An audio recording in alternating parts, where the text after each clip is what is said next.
Bitcoin. Bitcoin. Bitcoin. It's all the rage, but what the hell is it? Bitcoin is gold for nerds, if you will. This digital currency, it's only online. A Bitcoin can be sent directly from one owner's digital wallet to another, anywhere in the world, without going through financial institutions. No government, no central bank. So why would you put trust in something like that? People are tired of the Fed printing, tired of the yen just crashing, tired of European banks coming in and just taking your money. Bitcoin is going bananas. At this moment, do I buy or sell Bitcoin? It's similar to how Henry Ford used the manufacturing line, the assembly line to change manufacturing. That's what Bitcoin is going to be doing to financial services. Could I get a medium coffee? Sure. Thanks. I'm pretty much like everybody else. I mean, I've heard the news stories of Bitcoin, but I really don't know what it is. I've heard it's a digital currency that enables you to pay people directly without the interference of banks or credit cards or even the government. Some people say it's the wave of the future, that one day we'll be able to pay for everything from houses to a cup of coffee. Thank you. But is the world ready to go totally virtual when it comes to payments? I'm going to figure that out and put Bitcoin to the test by seeing if I can live off it.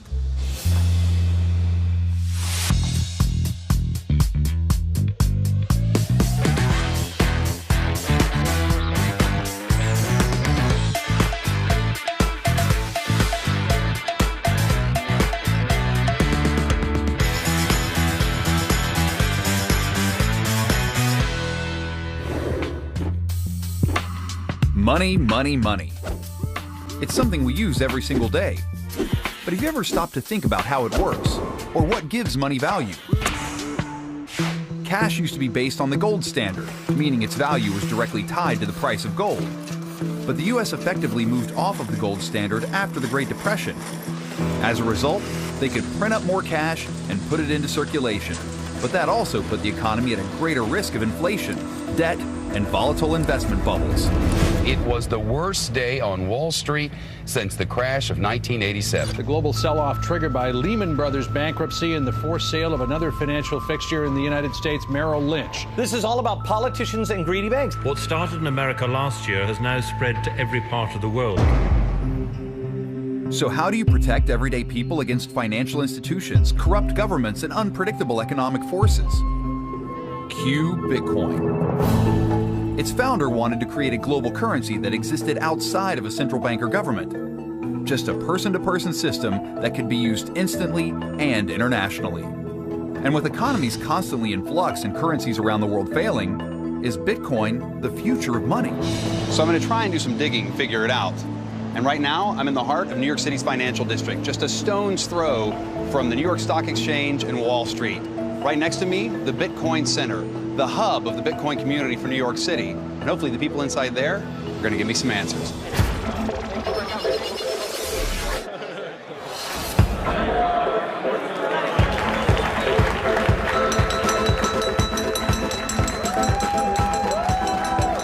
Sellers will sell your Bitcoin at $625. Since Bitcoin is a digital currency, it's usually bought and sold online. But the Bitcoin Center is a place where you can meet other Bitcoin enthusiasts, learn how to get started, and buy some face-to-face. It's like a really smart guy's frat party in here. Really sweaty, a lot of smart dudes. The center is also like a temple for the Bitcoin faithful. And today, Bitcoin guru Andreas Antonopoulos is here to preach. Bitcoin is much more than just a currency. It is a network for transmitting value across the world without reference to nations, without caring who the sender and who the recipient is. This invention in 2008 created a fundamentally new concept. There's no central authority. I was in Argentina recently talking about Bitcoin, and whereas here in the United States I have to explain to people why Bitcoin is important, in Argentina, I don't have to explain it. Because just in the last 20 years, they've seen their entire economy destroyed twice because of hyperinflation. And in many places around the world, like for example in Cyprus, the government colluded with the banks to dip into people's deposits and wipe them out. For these people, Bitcoin is much more than just a currency. This is an opportunity to connect with a world economy where they can trade, they can have access to loans and credit, and where they can send their money to other countries whenever they want without their government stealing from them, without their banks stealing from them. That is why Bitcoin can change the world. Thank you. I am so intrigued by the possibilities of something like this. I'm getting all rah-rah fired up, and I want to get a wallet. I want to get some Bitcoin. I want to be a part of the party. Sign me up. Who's buying some Bitcoin? Come on! Right now, one Bitcoin is valued at about $624. It's just like converting US dollars to any foreign currency. The exchange rate varies depending on when you convert. But first, in order to get some digital money, I need a digital wallet. So you want to search up Aegis wallet? That's one of the top ones right now. Install that, click that. So now I've got my Bitcoin wallet. Yes. So this is a NFC chip. Okay. So this is your password. So you don't have to use your password. So if anyone wanted to steal your Bitcoins, they have to steal your phone and your chips. Tap it to the back of your phone. So now it's encrypting your wallet, right? That's genius. Right, so this is your Bitcoin address. You think of it as an email address too, where they send Bitcoins to that address. So now if I want to buy Bitcoins here tonight, what do I have to do? So you're gonna have to place a bid and ask order with the guy right there. So he's gonna match you with somebody else that's willing to sell. So there are people here tonight like paying cash, like giving cash for Bitcoins. Yeah, basically. Awesome. This place is no different from any other auction house, but instead of bidding on art, I'm bidding on Bitcoin. So what do I got to do to buy some Bitcoins? How much you want to buy? One. One, okay. The market's 627. Buyers are paying that. Okay. 634. You can say 630 right now, and then you become the best bid in the market. Okay. Great. Then let's go for 630 right now. Okay. Give me a minute. I'll squawk it out. Okay. He's gonna squawk it out. 627 bid. 627 bid. 634 ask. 33. At 33. We're 627 bid. 633 ask. 31. 631. Okay. We're 628 bid. One coin. One coin. 631 ask. 628 bid. 631. Can you go 30? Can you go 30? I have no idea what's happening. At 31. 629 I have no idea bid. what's We're going on. 630. Sold. 630. Good. 630 trade. 630 trade. Sold. So I'm buying 630 from you. Yeah. Okay. So now explain it to me. No problem. You're gonna have to hit receive. Okay, so here I received this, right? Yep. So And I'm gonna hit send. Okay. I'm gonna scan your QR code. He's scanning my code. Watch this. Here it goes. 630 was the last trade. Hang on. Don't move. Don't move. He's scanning my code. Now he's entering the amount. So I'm just gonna sell you 1,000 millibits or 1 BTC, 1 Bitcoin. 1,000 millibits. Right. I bought this now. Yeah, you can go many decimals. That's one of the strengths of Bitcoin. Okay. So I can send you like 20 cents if you want. Yeah. Okay, we're gonna send it. It's leaving me. Now check your wallet. So I'm going back to my wallet. It should start saying receiving. There it is. There it is. There it is. So what it cost for you to send this to me was 0.6 of 1 cent. Of 1 cent. That's pretty cheap. Every time I wire money every month through my free wire account, it costs me 25 bucks. So you just sent me $623 for 0.6 of 1 cent. Correct. That's incredible. It is. It is. There's 6. There's 7. 70. This man sold me my first Bitcoin. Sold. That means buyers around us will pay 610 for your Bitcoin. Sellers will sell you Bitcoin 620. I don't know about you, but tonight my mind blown right out of my skull. This whole thing is so bananas. I still don't understand it, but best part is I got some right here. I got some Bitcoin tonight. I don't know how to use it. I don't know really what to do with it, but I'm gonna figure that out.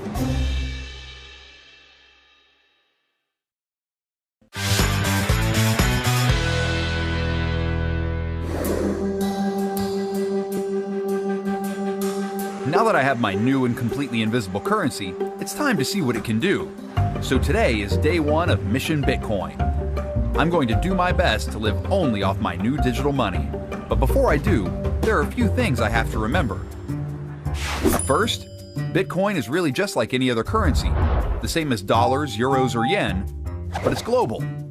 Second, rather than having to go through a credit card or a bank, Bitcoin transactions have no middleman. The result?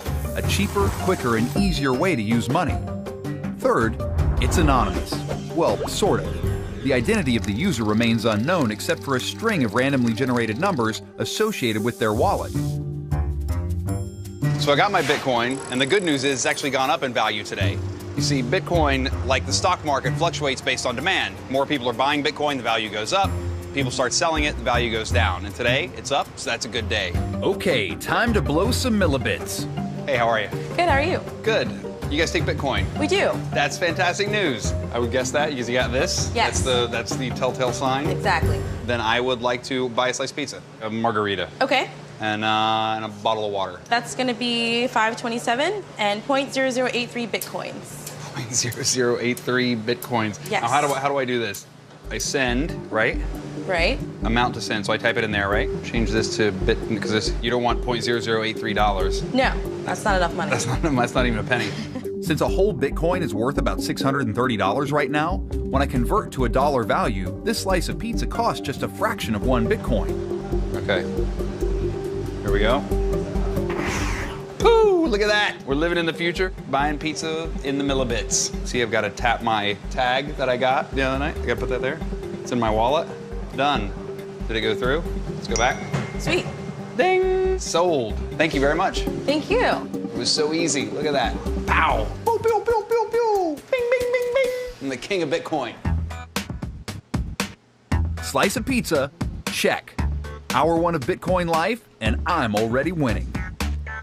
That was surprisingly easy, but man cannot live on pizza alone, so my next stop is for some groceries. You all set? I'm all set. You got the iPad checkout, you got the MacBook register. We do. You're already a store of the future here. What's the upside for you to Bitcoin? In terms of comparative to credit cards, it's cheaper than credit cards, no chargebacks. We receive the money instantly. I've never had a single issue, and we've probably done close to 1,000 transactions, I'd say. Wow. And compare that to like a credit card. Out of 1,000 transactions, how many of those would you get? 15 to 20%. Whether it be and that's somebody saying there was a chargeback or a theft or yeah, or I mean, because credit card fraud is so prevalent today. Yeah. And as a small business owner, you assume that risk. And so there was another option to where, that was cheaper, that was safer. Bitcoin at this point in time is able to do that. So the total right now is 4272. Yep. That's 0.067 Bitcoin. 0.067. Mm-hmm. You scan that QR code right there. Great. So Dan, thanks for your time, No man. problem. Also, that ding, was that the money coming That in? little ding was letting me know that, hey, you sent a payment. So the rest is history. Awesome. Thanks, man. Have a good day. Brooklyn bodegas, always on the cutting edge. But I wonder who else in the neighborhood takes Bitcoin.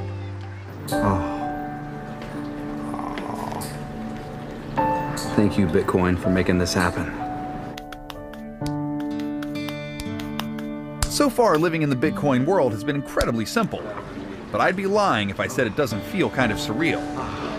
So, you had a good time? That was good. 20 US dollars. So where does Bitcoin come from? Here we go. Boop. And who created it? Back in 2008, someone named Satoshi Nakamoto released the white paper, a sort of manifesto outlining why Bitcoin was created. It was intended to subvert normal currency and be something that couldn't be manipulated by traditional financial or governmental institutions. The paper also outlined the programming code that would make up the structure of Bitcoin. But to this day, no one really knows who Satoshi really is. In March 2014, Newsweek incorrectly said it was this guy. But if we don't know who made it, how do we know it's safe? And how do we know it's a safe place to put our money? Luckily, I'm meeting Dan Kaminsky, a legendary hacker who, amongst other things, fixed a fatal flaw in the internet. Good to see you. Great to be here. The entire internet. If anyone can shed some light on how safe the Bitcoin code is, it's him. What is the best way to describe what you do? I break things. You break things? Then I get them fixed. Yeah. I'm a hacker, professional hacker, one of what's called the white hats. So there are people out there who break stuff and then unfortunately steal things. I go ahead and I find the flaws in the systems that we depend on in everyday life and then work together with industry and government and other researchers to make the internet a safer place. And so when you first heard of Bitcoin, what did you think? I thought, wow, this is going to fall immediately. So I decided I would set out for a couple months to show where Bitcoin's problems were. And what happened? It didn't fall. Not at all. No, it was really weird. Every single time I hit on something that had to be its fatal failing, no, they had found that before. You could sort of see in the code where that had once been an issue, and they had gotten rid of it. It is a beautiful system. Now, don't get me wrong, there have been problems, what we call the metacode, the code around Bitcoin. Yeah. That stuff's been hacked. But the core system, the core magic, the core problem that Bitcoin solved that had never been solved before remains solid. It's safe. And is it getting safer? I think so. Yeah. The technology being built to support Bitcoin, this new generation of metacode, this new hardware, this new software, not just being useful to secure Bitcoin, but being able to secure a lot of the problems we have in computer security today. Are you Satoshi Nakamoto? I am absolutely not, and you're not the first person to ask. How do I know you're telling me the truth? Would this face lie to you? Excuse me, do you take Bitcoin? We don't take it, I'm afraid. You don't? No. You want me to grab this? That would be, I don't have any cash. All right. Sorry, thank you. Okay, so now I owe Dan lunch. Bitcoin failed. Thank you. So if everything is as transparent as Dan says, I should be able to see how Bitcoin works and how it's created. Turns out the heart of Bitcoin is a series of digital mines all around the world. And fortunately, there's one I can check out in upstate New York. And of course, I'm living my whole life with Bitcoin now, so I've got to book my travel with Bitcoin. Thankfully, there are a few travel sites that actually do take the Bitcoin. I found one air travel site that takes it, so now I've got to book my travel from New York to Rochester. I'll put in my dates. Okay. Choose Bitcoin. Type in my code.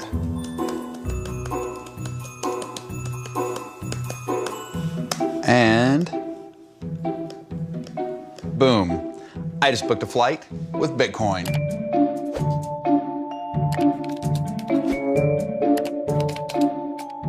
And I booked my hotel. A little Bitcoin magic coming through. I'm ready to head upstate. Just that easy. Thank you, Bitcoin.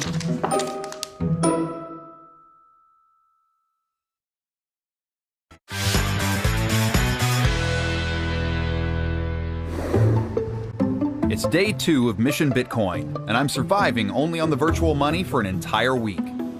The value of my Bitcoin has dropped a little, but even though it's down a few dollars, it's still serving me well. I got groceries, a relaxing massage, and booked my travel to beautiful Geneva, New York. There's a mining operation in town, and its founder, Hayden Gill, has agreed to let me do some work and hopefully help me understand what Bitcoin mining actually is.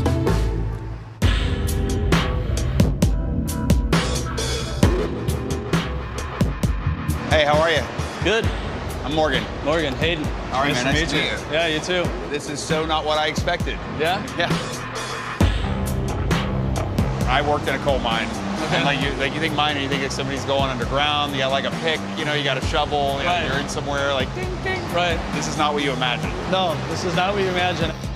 We got to make you part of the team, though. There you are. Your Look at coin that. miner shirt. You're an official coin miner now. Nice. Welcome to the new era of mining, where work boots and a pickaxe are traded in for a polo shirt and a processor.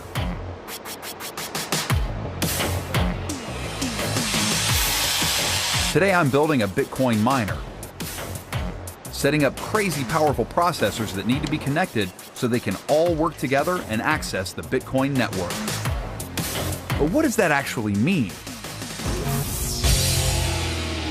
If mining for gold is the process of digging into the ground and looking for metal, with digital mining, computers are constantly digging to solve complex math problems. And just like there was a race to see who could mine the gold the quickest, there's a race to see who can solve the math problems first. Once a miner solves the problem, they earn 25 brand new Bitcoin, releasing them into circulation. With paper money, a government decides when to print and release more. But Bitcoin isn't backed by a central government or bank. In fact, from the outset, it was decided that there will be only 21 million Bitcoin released in total, helping to fight inflation. Right now, about 13 million are in circulation. As the popularity of Bitcoin increases, the Bitcoin network automatically changes the difficulty of the math problem miners need to solve, That means it continually takes more power and more energy to release the new Bitcoin, stabilizing the rate that new Bitcoin are released into circulation. So when will all of the Bitcoin finally be mined out? Well, it's not currently projected to happen until 2140. After all your hard work today, we'll give you the honors to fire up this rack, as we like to say. So when I flip that switch, it'll start mining. Right. These things will light up, connect online, and verify their IP, and then go to work. Awesome. All right, here we go. Fans on.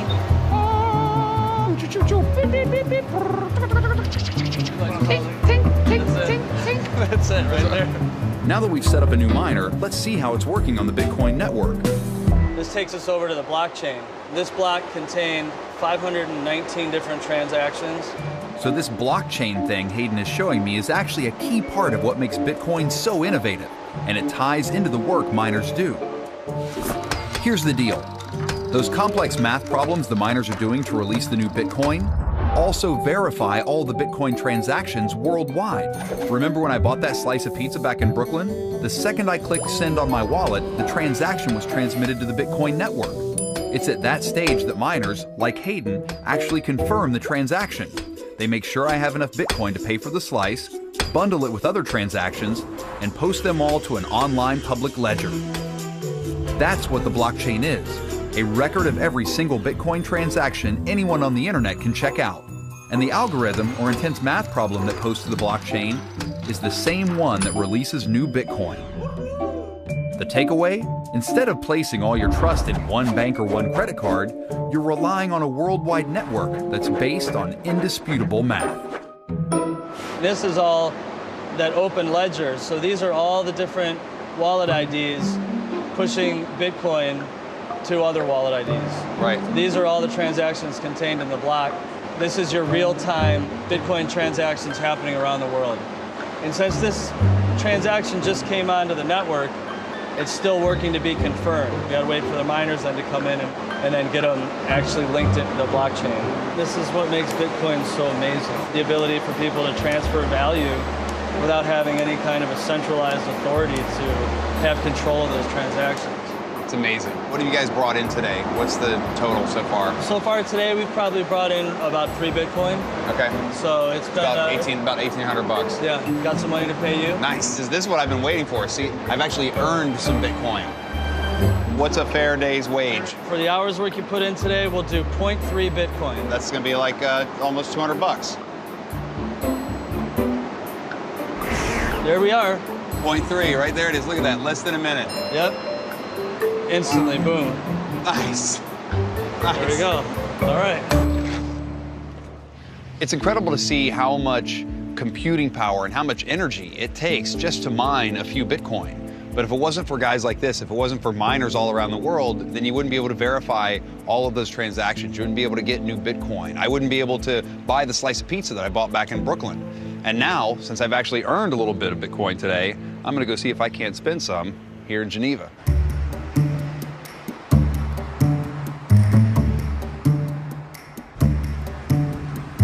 Do you guys take Bitcoin?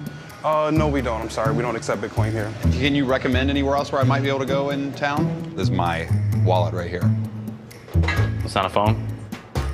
Okay, so maybe I overestimated the popularity of Bitcoin just a little bit. And in time, some of these restaurants might start accepting Bitcoin, but not until it becomes immensely more popular, which doesn't help me at all right now, as my stomach's going. All I wish is that I could actually like eat Bitcoin because I'm starving.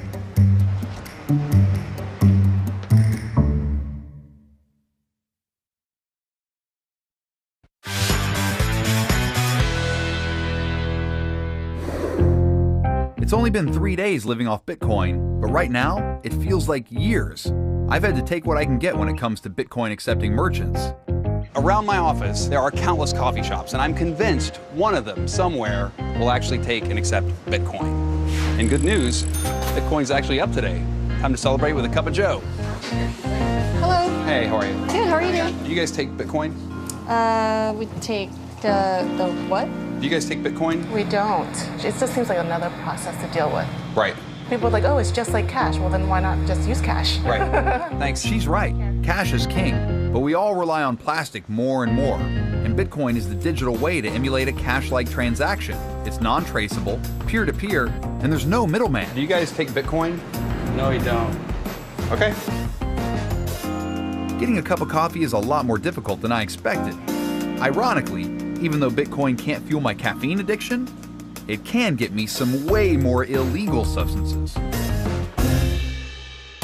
And while we are on the topic of illegal drugs, the FBI says it has arrested a San Francisco man who allegedly ran an underground website for selling drugs, documents, and services. The website is called the Silk Road, and Joe Vasquez says that users could buy anything they wanted, from heroin to hitmen. 29-year-old Ross William Ulbrich, who reportedly used the name Dread Pirate Roberts to run the Silk Road website, was charged in New York District Court this week. Court documents say Silk Road sold $1.2 billion worth of drugs and illegal services in just under 3 years. Ulbricht, of course, has pled not guilty on all the charges being made against him. The operation used a cyber currency called Bitcoins, which are independent of financial institutions, making them hard to trace. Ulbricht also allegedly designed his site outside the regular internet, instead setting it up on the Tor network, a service that allows users to surf the web anonymously. There's the World Wide Web we know and use every day, but it's actually only 4% of the whole internet. The remaining 96% is a subsurface area that can't be found through standard web searches. After Silk Road got shut down in October 2013, it didn't take long for new marketplaces to pop up in its place. Just a month later, Silk Road 2.0 appeared on the scene. Naturally, I want to take a look at it. Don't you? Hey, how are you? Hey, how's it going? Good, I'm Morgan. And who better to show me around than the former FBI agent behind the original Silk Road takedown, Chris Tarbell. So I've got some Bitcoins. Can you show me how I would spend some if I went into the deep web and went on the Silk Road? I can show you how to buy something not illegal if you'd like. Yeah. Sure. Sure. Done. We're going to buy something not illegal. Not illegal. Yes. Yes, that's right. Yes. This is Tor. Once you've downloaded the special Tor software from their website, this is what I'll see. This is what you see. So we're about to go in to Silk Road 2.0. This is the new version of the deep web marketplace where you can buy and sell illegal goods. Just like any other online marketplace, you need to set up a username and password. You're in, that easy. There's the Silk Road Anonymous Market. I can get drugs, alcohol, apparel, art, biotic materials, books, collectibles, computer equipment, custom orders, digital goods, drug paraphernalia, electronics, erotica, forgeries, hardware, herbs and supplements, jewelry, lab supplies, lotteries and games, medical money, packaging, services, writing. Writing. It's like I can get somebody to do my term paper. Sure. What is that? Is that what that is? Yeah. or just old term papers. Oh, that's amazing. I want to see what I can get in forgeries. Let's see what that is. Here you can get handcrafted, high quality, South Carolina, novelty/fake ID. It's funny on that first one, they use the picture of Ross Ulbricht. Oh, is that who that is? Yeah. Can we go up to the prescription medication? It's 3,355 possibilities. And there you can get Xanax, diazepam, Viagra, Zopiclone, Valium, modafinil, Oxycontin. Generic. It's a grab bag. We should probably go to psychedelics. Hazenberg's got a bunch of stuff on here. You can buy MDMA, cocaine, ecstasy, LSD, top quality products from a name you can trust. If you're buying stuff like this, where does it get sent? I mean, do people just send this to their homes? Some people do, yeah. Really? Mm-hmm. So what could I buy if I was gonna buy something that, say, wasn't illegal? Like, what if I was gonna buy like a watch? Something like that. They have stuff on here. It may be a intellectual property theft type crime. You don't know. Okay. It could be a fake watch. You know. So let's go to apparel. Let's see what's in there. Let's look at that. I could buy. There's a Rolex Submariner two-tone right there. That's a pretty good price. Probably not real Rolex. Could possibly be, or it could possibly be taken from someone's house earlier today. Okay. Well, let's buy a watch. Let's add that to the cart. Do you want to pay extra for express shipping? Of course. Silk Road is extremely user-friendly. It's like the regular web. Just click and buy. Except you can't use a debit card or credit card, just Bitcoin. Just like that, I'll be the proud owner of a potentially, but not confirmed replica knockoff, hopefully not stolen, watch.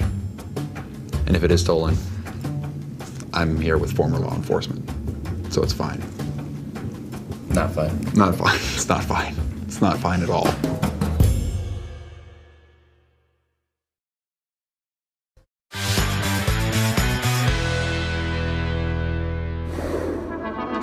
It's day 4 of living completely off Bitcoin, and despite its value being down, I'm happy to report I'm still alive. So far, I've managed to feed myself and get myself out of the city. Not bad, right? But now I've got to do the one thing that everyone hates the most: pay my bills. Hi, good morning. This is Yasmin. How can I help you? Hey, how are you? I wanted to pay my Time Warner cable bill, and I wanted to find out if I could pay that with Bitcoin. Okay, what is Zipcoin? No, Bitcoin. B-I-T, coin. Hey, is this the dues department?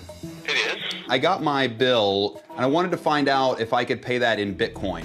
I don't know what that means. Thanks for calling. Easy Pass New York Service Center. Would I be able to make a one-time payment using Bitcoin? Using what? Bitcoin. I never heard of that. We only take like debit cards, credit cards, or checking account. Okay. Well, thank you for your time. So the bill-paying world may not be Bitcoin ready, but there are a whole bunch of amazingly random things you can buy with your Bitcoin. Silk sheets on Overstock, a new profile on OkCupid, a degree at King's College, your own private island, or my personal favorite, a trip into space on Virgin Galactic. And God willing, some caffeine. Do you guys take Bitcoin? Yeah, we do. Oh, awesome. Nice. Found one. I found one right here. I would love to get a cup of coffee, please. So we get like a $25 minimum. Would you like to get lunch or something? $25 minimum? Yeah. Why do you guys have a minimum? It's so volatile, right? That we could end up with, kind of getting hurt in the end. So we kind of like to keep a good sized transaction. Wow. That's a lot of coffee. Okay. Yeah, I guess it's about 10 cups. I'll take 10 cups of coffee. 10 cups of coffee? Okay, Yeah. I'll run it up for you. Luckily, I'm not the only caffeine addict. I got a crew full of caffeine addicts. Like, look at that guy. See that guy? Those people, caffeine for everybody. Here you go. All right, so I owe you $24.50. $24.50, correct. This amount to send, $24.50. All right, great. Thank you. Thanks a lot. Enjoy your coffee. Finally, a little caffeine. Or should I say a lot? Bitcoin might boast small transaction fees, but let's face it, that perk doesn't hold water when I have to spend $25 to get a cup of coffee. But I can't blame the guy for protecting himself against volatility. So why is Bitcoin so volatile? Think about most currencies like a big ship. They've got millions of people using them, so they're much more stable and are able to sail through the rough seas of unpredictable times. Bitcoin is more like a small inflatable raft. Because it's such a new currency, its user base is much smaller, and the Bitcoin raft gets tossed and turned by unpredictable activity. That means the price will swing and shift pretty dramatically. But over time, as more people use it, the little inflatable raft will grow into a big ship and will gradually become more stable. Some of these fluctuations are mild, but in February 2014, Bitcoin suffered a massive crash. One of the biggest Bitcoin exchanges, called Mt. Gox, based in Tokyo, went bust after it was revealed that hundreds of millions of dollars worth of Bitcoins were missing. In February 2014, the world's largest Bitcoin exchange collapsed, and overnight, 850,000 Bitcoin vanished into thin air. The total loss was worth more than $450 million. But unlike a good old-fashioned bank heist, there were no fingerprints or any physical trail left behind. No one knows how the loss happened. Fraud, theft, mismanagement. It could have all contributed to the collapse. So what about the people who lost money? Is there any way that they can be made whole again? There isn't an FDIC or even a bank that they can go complain to. And for a lot of critics of Bitcoin, they're pointing to this as saying, see, we told you so. Policymakers and law enforcement officials are trying to get their hands around how to regulate virtual currencies. The lack of government oversight or regulation has been a major issue with Bitcoin. Advocates of Bitcoin say regulation could stifle the development of the digital currency, while others say regulation would help it become more stable and widely used. But how do you regulate a currency you can't hold or see? Janet Yellen, chairwoman of the Federal Reserve, set a major precedent and said that Bitcoin is outside the jurisdiction of the Fed. It's not so easy to regulate Bitcoin because there is no central issuer or network operator to regulate. After a rough week, Bitcoin may be facing a full-out ban. West Virginia Senator Joe Manchin is calling for a complete ban of digital currency. Senator Joe Manchin of West Virginia has since softened his stance, but he still believes that Bitcoin needs additional consumer protection. Senator, how are you? Real well. Good. We're diving into this Bitcoin universe. You've been very vocal. My concern is it promotes the illicit trade that goes on in drugs and things that basically we're totally opposed as a society in America. Yeah. And I thought, well, you know what? There's no backing, there's no guarantee, there's no transparency. We have no idea whatsoever how this is treated, who these people are, and what their intentions are. So your idea was like, let's just nip it in the bud. I came right out and, like I usually do, just jumped out and said it and did it. Now, with that being said, I'm not opposed to a transparent, legitimate currency that has the backing and the oversight of the federal government. So what do you suggest? What do you think should happen? Well, I think the Federal Reserve has basically been the best at that, and they should be the ones that's looking into that and oversight, the same as they do our own currency. And our own currency isn't so good these days. But at least we know it. Yeah, at least we know how bad it is. Yeah. Part of what I think was one of the motivating factors behind Bitcoin was the whole idea of, people wanting to kind of, stick it to the man. People are, it's like the man's always trying to put me down. I want to like be able to function outside of the man and outside of the government and be able to have currency where I don't have to rely on that type of oversight. Or talk to the people that got taken down by the Bitcoin, not by the man. And a lot of times people are attracted into this. They can't afford to take that risk. Right. So they get wiped out, or they fall on hard times because it can vanish tomorrow. That's right. Tonight it can be wiped out and you can't find it. Yeah. It's so hard for those of us who aren't in this sci-fi world or in the high-tech world, if you will, to really get your hands around this and where it's going to go. Yeah. But it seems like it's not going away. That's what we do know for sure. And if it's not going away, the federal government needs to find a way. They can give me some assurance and security. I can tell you when something happens in the catastrophic or somebody to a larger event, who's going to be held accountable for that? Yeah. You follow me? Who's going to want restitution on that? You want accountability. Some. There has to be some. Yeah. The regulation issue is a tricky one when it comes to Bitcoin. It would become a much more stable currency if it was backed the same way as banks are with the FDIC. But on the other hand, that's the whole reason it was created. It was supposed to live autonomously outside of the influence of banks and government. We'll just have to wait and see if lawmakers and Bitcoiners can both be appeased. But moving forward, what does the broader future of Bitcoin look like?